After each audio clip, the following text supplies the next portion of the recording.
നിങ്ങൾ ശ്രദ്ധിച്ചിട്ടുണ്ടോ? നിങ്ങൾ ആർക്കെങ്കിലും ഇഷ്ടമല്ലാതായി കഴിഞ്ഞാൽ നിങ്ങൾക്ക് ചുറ്റുമുള്ള അവർക്ക് ചുറ്റുമുള്ള എല്ലാവരോടും വെറുക്കാൻ പറയും ഇല്ലേ?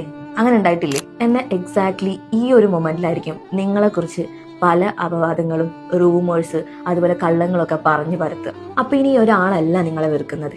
ഇത്തരം ആൾക്കാര് മണി ചെയിൻ സ്കീം പോലെ പലരും ഇതിൽ ചേർക്കും. അപ്പൊ നിങ്ങൾ മനസ്സിലാക്കേണ്ടത്, നിങ്ങളുമായിട്ട് ഒത്തുയോജിച്ചു പോകാൻ പറ്റാത്തത് കൊണ്ടല്ല ഇങ്ങനെ പലതും പറഞ്ഞു പരത്തുന്നത്. ഇത്തരം ആൾക്കാർ പല തവണ ഒരു കഥ പറഞ്ഞ് അത് സത്യമാണെന്ന് വരുത്തി തീർക്കുന്നതാണ് ഇവരുടെ ഒരു ടൈപ്പ് ഓഫ് ഗെയിം. ഇത് നിങ്ങളെങ്ങാനോ റെസ്പോണ്ട് ചെയ്യാനോ റിയാക്ട് ചെയ്യാനോ പോയി കഴിഞ്ഞാൽ നിങ്ങൾ ഡിഫെൻഡ് ചെയ്യുന്ന ആൾക്കാരായി മാറും. സോ ബെസ്റ്റ് കാര്യം നിങ്ങൾ എന്താ ചെയ്യേണ്ടതെന്ന് വെച്ചാൽ, നിങ്ങൾ ബിൽഡ് ചെയ്തുകൊണ്ടിരിക്കുക, മൂവ് ചെയ്തുകൊണ്ടിരിക്കുക. കാരണം the people who actually know you, അവർ നിങ്ങൾ എക്സ്പ്ലനേഷൻ ഓവ് ചെയ്യുന്നില്ല.